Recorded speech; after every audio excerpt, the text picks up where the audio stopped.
Shalom, jemaat Tuhan yang dikasihi Tuhan. Saya di sini untuk menyampaikan kebenaran firman Tuhan, men-sharingkan firman Tuhan, dan sekaligus dalam khotbah ini atau ayat yang akan saya sampaikan berisi cerita yang bermakna dan uh, saya percaya cerita ini, khotbah ini atau sharing ini memberkati kita semua. Dan juga Tuhan memberkati saudara dan saya dimanapun saudara dan saya dipakai Tuhan, pasti membawa jiwa-jiwa bagi nama Tuhan. Amin. Nah, saya di sini untuk menyampaikan kebenaran firman Tuhan dengan tema jangan membuat hoax, dalam kurung adalah berita palsu. Hoax di sini adalah suatu berita yang disebarkan oleh orang-orang yang mungkin bisa dikatakanlah orang yang usil atau dikatakanlah orang yang jahat lah kita bilang. Nah, sebelum saya mulai masuk dalam sharing khotbah ini, pasti saudara dan saya, siapa yang melakukan firman Tuhan pasti diberkati. Siapa yang mengandalkan Tuhan, orang yang menaruh harapannya kepada Tuhan, pasti diberkati. Katakan amin. Amin. Nah, saya juga ucap berkat bagi yang menonton, bagi setiap kita yang mendengar. Biarlah setiap kita yang mendengar, setiap kita yang merenungkan firman Tuhan siang dan malam, sesuai yang dikatakan oleh Alkitab, merenungkan siang dan malam. Itulah tugas kita sebagai orang percaya, orang yang takut akan Tuhan, orang yang menaruh harapannya pada Tuhan. Katakan amin. Amin. Nah, di sini saya membuat tema jangan membuat hoax atau berita palsu. Nah, di dalam Keluaran 23 ayat yang pertama. Satu ayat dalam sharing khotbah ini, satu ayat saya bacakan. Keluaran 23 ayat yang pertama. Mari saya bacakan. Janganlah engkau menyebarkan kabar bohong. Janganlah engkau membantu orang yang bersalah menjadi saksi yang tidak benar. Ada salah satu cerita ketika saya kemarin 2 hari yang lalu memesan suatu driver kendaraan mobil online. Nah, saya bercerita kepada atau sekaligus mengisi waktu sampai perjalanan tiba, karena perjalanan agak jauh, setengah jam lebih ya, kurang lebih dari tempat saya berbelanja barang-barang untuk jualannya. Nah, saya bercerita kepada seorang supir, saya bertanya sekaligus, kenapa ya kalau sekarang ini ke tempat umum atau kita berjalan-jalan pasti masih menggunakan masker. Memang baik untuk kesehatan kita, masker untuk melindungi mulut kita atau antibodi kita dari yang masuk dari hidung kita atau mulut kita, cairan-cairan dari luar gitu, yang mengganggu tubuh kita atau yang membuat sakit tubuh kita. Memang itu sangat berguna bagi tubuh kita. Tapi ada sisi buruknya. Nah, sisi buruknya ini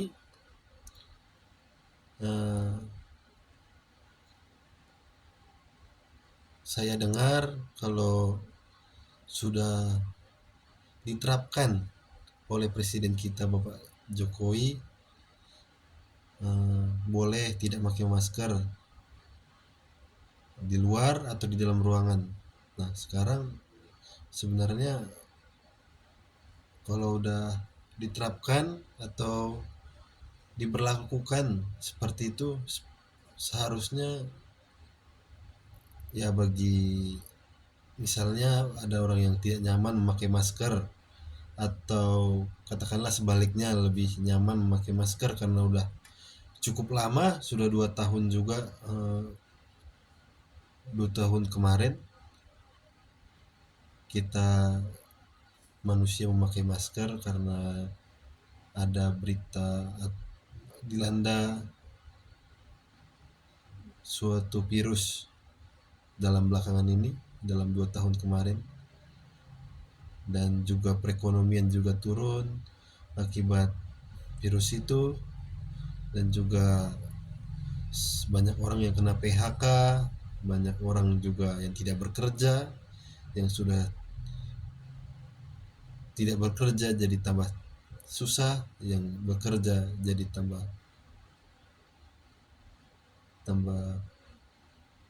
susah, lebih susah memang yang tidak bekerja. Nah, saya akan masukkan dalam cerita. Singkat ceritanya, jadi ada suatu teman dari supir mobil online ini. Jadi dia katanya masuk dalam rumah sakit. Nah, di sini katakanlah ada suatu pemaksaan atau yang harus diterapkan oleh pihak rumah sakit, dikarenakan zaman lalu adalah tahun lalu maksudnya dilanda oleh virus yang bernama corona.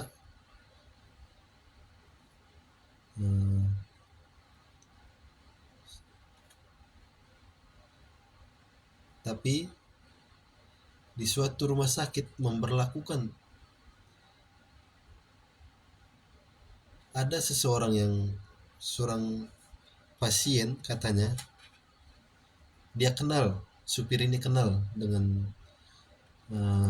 orang tuanya ini karena dia adalah teman orang tuanya ini. Nah, ada salah satu anak dari teman supir online ini, jadi dia katanya, singkat cerita, sudah sembuh dan bisa pulang ke rumah. Nah, setelah dia pulang ke rumah, kata pihak dokter atau pihak rumah sakit mengatakan begini, saudara, bapak sekalian, anak bapak sudah boleh pulang. Tetapi, nah, di sini ada kata tetapi. Nah, jadi tetapi ini ada larangan dari pihak dari atas. Kita tidak tahu siapa yang menerapkan peraturan ini, tapi pihak dokter mengatakan dia memang sudah sembuh, tetapi ada syarat. Salah satunya katanya harus menandatangani bahwa pasien tersebut terkena corona. Nah, pihak keluarga bingung, padahal anak saya tidak terkena virus tersebut. Kenapa harus diberlakukan atau harus dipaksa, pihak keluarga dipaksa atau pasien dipaksa dalam, katakanlah, yang tadinya nggak sakit ini jadi sakit ini. Jadi kita sebagai orang Kristen jadi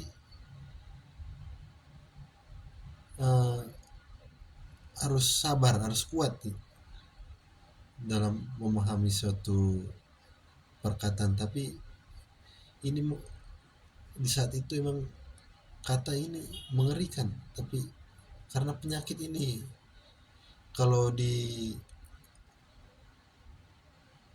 diperhatikan berlama-lama karena suatu akibat penyalahgunaan. Nah, di sini katanya harus menandatangani, kalau mau pulang harus menandatangani sebagai pasien yang terkena corona atau bayar beberapa juta, sekian juta atau sekian rupiah juta. Nah, pihak keluarga di sini menolak atas ketentuan tersebut. Karena apa? Karena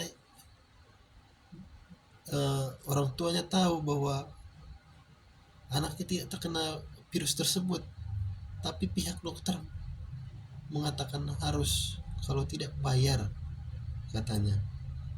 Dan pihak keluarga tidak akan mau menandatangani itu.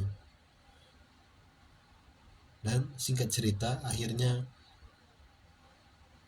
pihak dokter mengatakan boleh pulang tapi syarat dengan bayar ratusan ribu. Tetap bayar tapi nominalnya itu dikuranginya dikit.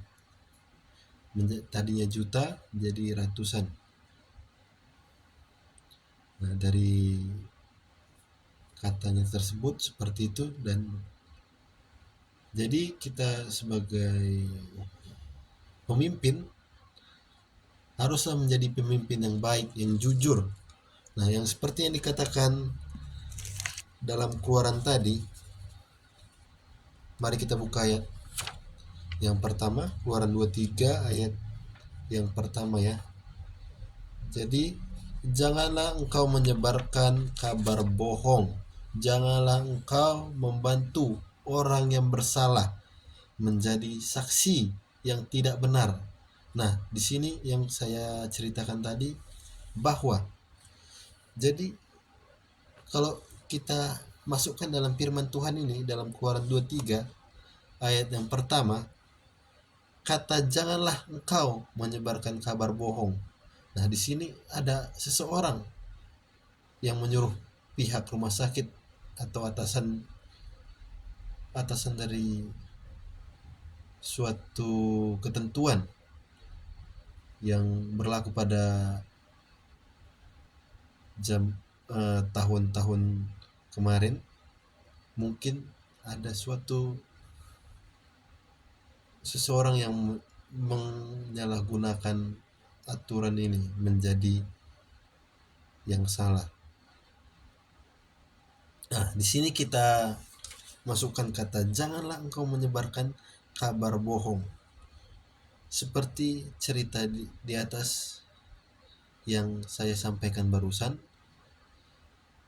kebohongan yang dibuat salah satu oknum yang tidak kita tahui. Nah, yang selanjutnya, janganlah engkau membantu orang yang bersalah dengan menjadi saksi yang tidak benar. Nah, di sini kalau dimasukkan dengan cerita tadi, janganlah engkau membantu orang yang bersalah dengan menjadi saksi yang tidak benar. Nah, di sini pihak keluarga kan tidak mau mendatangani, membela, tidak mau dengan tanda kutip sebagai orang yang terkena virus pada tahun kemarin itu, namanya virus corona.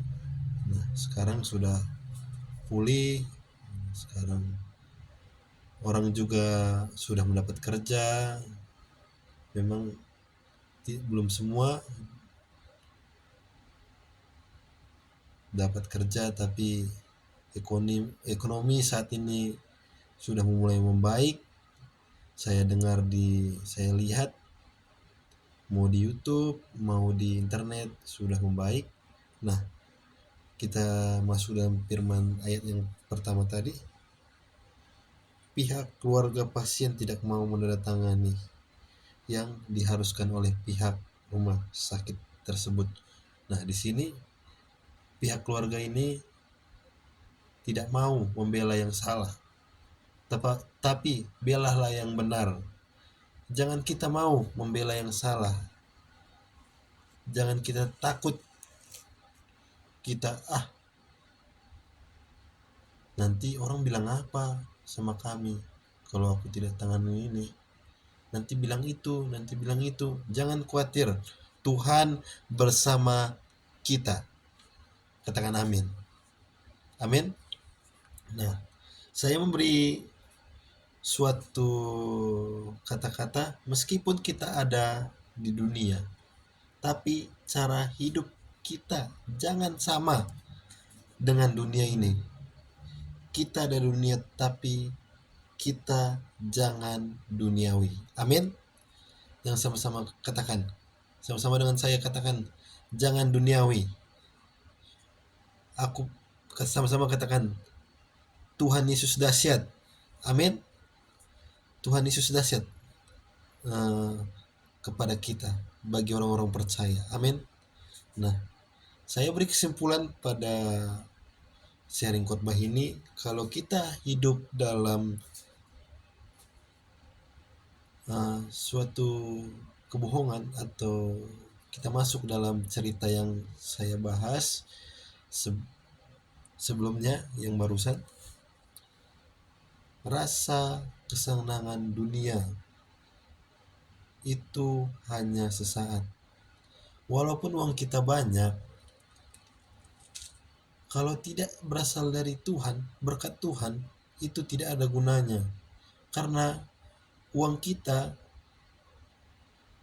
fasilitas yang kita beli di dunia ini, suatu mobil, motor, semua tidak dibawa ke surga, tidak bawa mati artinya.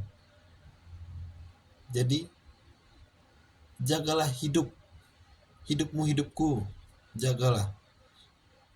Takut akan Tuhan pasti membawa berkat mujizat dari surga. Katakan amin. Amin. Nah, karena tubuh kita ini adalah bait Allah, makanya dari itu kita harus jadi berkat bagi banyak orang. Katakan amin. Jangan ada menipu, jangan ada bersaksi dusta, apalagi kita suka ngosip. Jangan. Sebaiknya kita memberitakan suatu perkabaran Injil yang baik, perkabaran Injil, perkabaran firman Tuhan kepada orang-orang sekitar kita. Amin. Di sini saya memberi kesimpulan yang kedua, orang yang berdosa itu membuat kita jauh daripada Tuhan, membuat kita jauh daripada kasihnya Tuhan. Jadi yang sebelum saya tutup sharing khotbah ini, saudara sekalian yang mendengar dan merenungkannya, saya percaya setiap kita yang mendengar diberkati Tuhan. Katakan amin. Setiap kita yang melakukan firman-Nya, membaca firman-Nya dan melakukannya, pasti ada berkat Tuhan bagi kita semua. Katakan amin. Keluarga kita diberkati, anak-anak kita diberkati, usaha kita diberkati, setiap bisnis apapun yang kita kerjakan pasti Tuhan buat berhasil dalam nama Tuhan Yesus. Haleluya. Amin. Tuhan Yesus memberkati. Shalom. God bless you.